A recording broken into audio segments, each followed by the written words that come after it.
Social media companies are hijacking our minds by exploiting psychological vulnerabilities to manipulate and control our time and attention. That may sound dramatic, but it's exactly what former employees of these companies, like Facebook co-founder Sean Parker, are beginning to admit. Like fast food companies that exploit our human cravings for fat and salt, social media companies aren't inherently evil. However, to remain healthy and in control, we should be alert to their methods and wary of our dependency on their platforms. This list details some of the ways that social media companies exploit human vulnerabilities to maintain our attention and make a profit. Uses psychography to target you. Psychographics describes the method of examining an individual's personality. Research has found that computers can predict someone's personality better than that individual's family or friends simply by analyzing 300 of the person's Facebook likes. For example, the study found a high correlation between liking Jersey Shore star Snooki and extroversion. Other studies have found high correlations between intelligence and liking thunderstorms and curly fries. Also, people who like Hello Kitty are generally high on openness and low on emotional stability like Hannibal Lecter. The company Cambridge Analytica believe that you must understand what makes people tick to manipulate them effectively.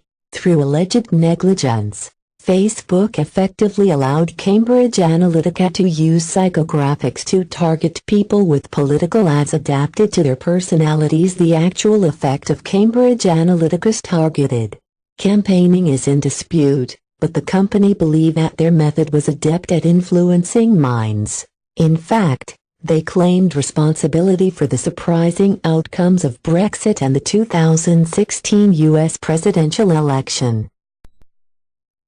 Spies on you.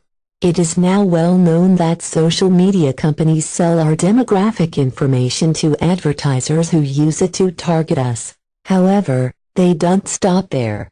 Facebook also tracks users' internet usage. Every website that has a Facebook pixel will report your visit to Facebook. Facebook buys information from companies that sell credit reports, which contain information like income and lawsuit involvement. The company even purchases information from supermarket loyalty programs, so they may know what your grocery bill looks like. Unless you've changed your privacy settings, Facebook tracks your location. Recently, Facebook users discovered that Facebook even keeps log histories of phone calls and texts. With this information, Facebook categorizes you according to a database of about 52,000 attributes. It is possible to view your categories in the ad settings on Facebook. The information they've collected is used to target us with ads. Troublingly, social media companies will sell the information they have gathered about us to virtually anyone, including Russian operatives. Uses variable reward systems to generate craving. The nucleus accumbens, which is the part of the brain responsible for craving, is most active when it is anticipating an award. Variable ratios of reinforcement, where the subject is not certain if an action will be followed by a reward, is the most effective way of developing a craving. This is because people are fascinated with the unknown and will fixate on an unknown outcome for longer. The classic example of a device which uses variable reward systems is a casino slot machine. It is argued that this mechanism makes people become addicted to gambling. Social media companies use variable reward systems to encourage people to crave their platforms. The Twitter app uses a pull-down method to update content. This device is no longer instrumental as Twitter could automatically post new content, but the method generates craving by building anticipation for what the new content may be while it loads. All social media sites with news feeds, like Facebook and Twitter, use variable reward systems by mixing interesting and uninteresting content. To find interesting content, a person must continue to scroll. Scrolling uses the same psychology as a gambling slot machine because people are motivated to continue searching for the next reward. These companies want people to continue scrolling through feeds and searching for rewards, as it means they'll stay on the platform longer and see more advertised content.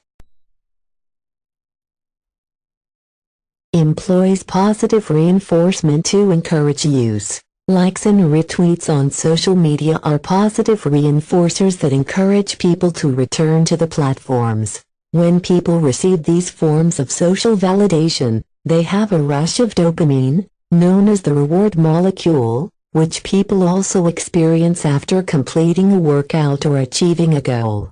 Often, an early predictor of these rewards, such as a notification or phone buzz, is enough to prompt a rush of dopamine. By including a tool for users to receive social validation, social media companies make users want to return to their platforms to receive more positive reinforcement.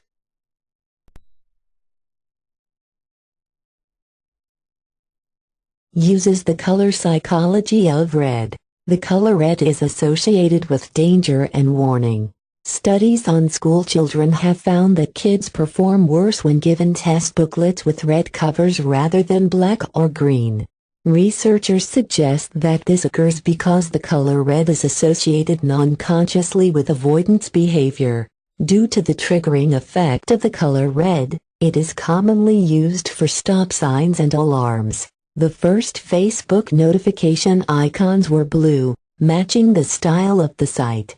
Initially, nobody used these notifications until the icon color was changed to red. The red icon color was so effective that thousands of apps use red icons today to encourage users to open them. Due to this triggering effect, many people may tap on apps with red icons and then engage with the app just to make the color go away.